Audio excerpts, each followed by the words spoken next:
buys are over now and we get into the final leg of the season, I guess, for fantasy. The final leg of the season in general, but for fantasy really starts to ramp up now. Everyone's teams are complete, don't have as many trades to work with. We also don't really have as many rookies that we can be downgrading. You would have probably maxed out a lot of your rookies and traded them out over the buys to get to somewhat of a completed team, which is where I'm sitting at the moment. One little thing is I like to look at my team set to average instead of last round or projected. I don't really use projected too much, but I find average is a good way to look at it because it gives you just a good picture of where your team's at. Like looking at my back line, they're pretty much all averaging 100, so I can say that's pretty solid. Not really going to get much more out of them and not really going to look for upgrades there. I've got 6 of like the top 8 averaging defenders. The only guys I'm kind of missing would be Luke Ryan and Jordan Clark. But both of them had underperforming games, and especially with Alex Pearce going down, Ryan potentially will have to play key defense. They're already missing Brennan Cox through injury, and he was pushed forward anyway. So Ryan will probably have to play pretty much fullback, which doesn't bode well for his fantasy scoring. He should still be able to release and get those marks, but I don't think he'll keep pumping out. Like it was averaging about 120 at some point. And Clark, he had a great run, but it was like 3 unbelievable games, and the scores before then were good, but they weren't outstanding. So I'm not going to rush to get either of those guys in. Crisp is one bloke that I would potentially be interested in because he looks like he's playing through the midfield, but again, Collingwood's side will be changing quite a bit. All that being said, pretty happy with my defenders. There's not many guys I would look at. The only guy I'd look at in defence who's underpriced, I think, is Elliot Yeo. Even though he's had injury issues in the past, he looks like he's back. He was a good pick at the start of the year. I started him and then he got injured, traded him back out. But he looks like he's going to average about 100. And he's priced at like 750 or so. So he's still underpriced, looking good. Just gone back to the form he showed at the start of the year. So that being said, and as far as defensive rookies, there's the bloke who debuted for Port on the weekend, Logan Morris or something. Or Evans, something like that. He's about 230k.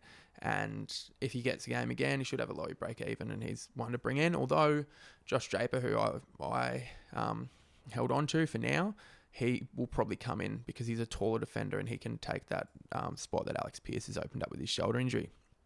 Moving into the midfield, once again, pretty happy. Like, there's not many of the big guys that I don't have in there, and all of the guys I've got in there are capable of big, like 150 scores too, 140, 150, which is pretty good.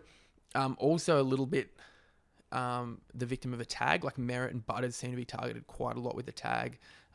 Green gets gone to a little bit, same as Sarong.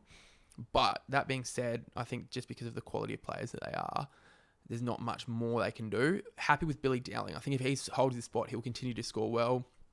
Just on the bench, keep generating money, and then when I downgrade him, as I will a couple more rookies, I'll look to just nudge a few guys up. Like in the ruck line there, averaging 105, both of them, Grundy and Jerry, and good starting picks.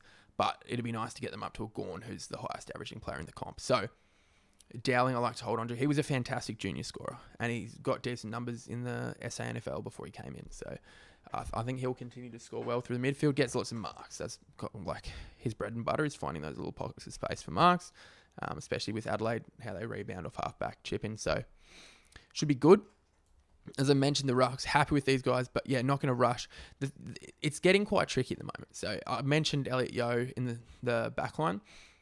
One move I could make is downgrade one of these guys just to make some money to Connor Rozee, but that's a risky move. Even though you might net, say if I went Goulden down, which you wouldn't do because he's a form player in the comp, but you would net 300k. I don't know if you would be able to use that better than just holding Goulden. He might score more than Rozee. You never know. But if you had a rookie, like someone around the 500k, and you could get him up to Rozee, that would be ideal. So I've got Yo in the back line as my underpriced guy. Through the midfield, Rozee, pretty obvious one. And then everyone's kind of looking at the same guys. In the forward line, we've got Jai Caldwell from Essendon, who's played a few good games. He's averaging like 100 over his last 5. Looks like he's playing through the midfield.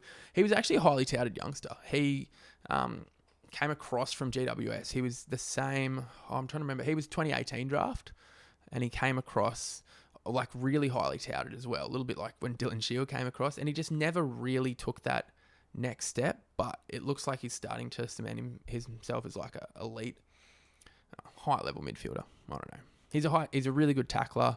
He seems to use the ball well as well. I like him. I think he's a good player. I've liked him for his whole career basically. So just waiting for him to come on. The forward line is where it gets really tricky. As I mentioned, having Caldwell in there would be nice, but I've sort of patched it up.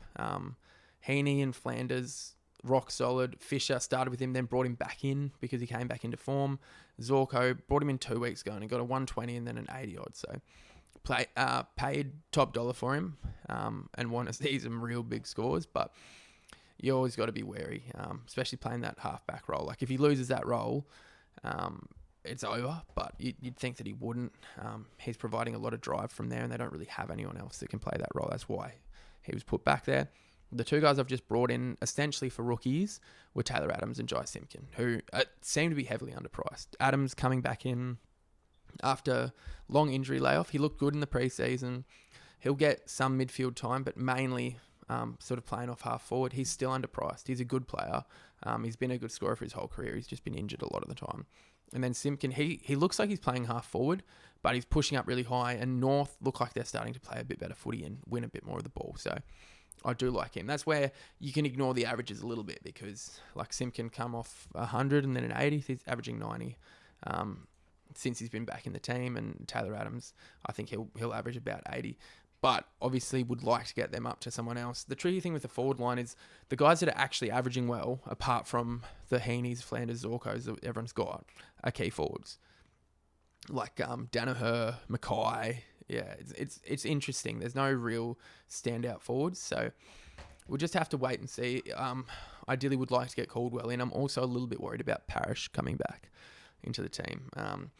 Apart from that, yeah, so there's ranked about 5,000. Hasn't been a great year. I think ideally, through the buys, I wasn't really watching a whole lot of footy, and it meant that I was just basically picking whichever rookies got picked because I hadn't seen them play. So if a guy got picked for the next game or if someone got dropped, I'd trade them out because I didn't know why. Whereas in the past, if you watch the games, you see whether they'll be back in the team quickly. You pay more attention to the injury list and stuff and see maybe it's like Giath might have come in for one game and then they get reinforcements after the bye because they've got 2 weeks off. So that's probably an area of improvement, but I'm still reasonably happy to have the team fairly completed. And like I mentioned, there's not many guys, apart from probably Gawn, that are really outperforming the guys I've got in that line. And like I said, Caldwell. So they're 2 I'd like to look at. I've only got 2 trades though, and I've got no money, basically. That's where it's sitting. Could get like Adams or Simpkin up to Caldwell by downgrading like Harvey Harrison. So if he doesn't make the team, we could do that. Downgrade him, maybe do some DPP stuff, flip the guys around, get in a cheap rookie, and I could take like an Adams or a Simpkin up to Caldwell. That being said, I might just see, and if a couple of rookies aren't selected, I'll just trade them out for ones that'll make a little bit more money. That's where it's sitting at the moment. Yeah, it's all right. It's all right. Always learning, always learning and getting a little bit better. And it's a long season, That's the tricky thing about fantasy, I guess, is you're thinking a lot. In the end, you only really make 2 trade decisions, and you try and put your best team on the field and pick a captain. So there's not many actual decisions. That's every week. You only make like 4 decisions, but you do a lot of thinking, and it's easy to go in circles, and it's easy to sort of outthink yourself and outthink the room sometimes. But that's why we love it. Makes footy that much more interesting.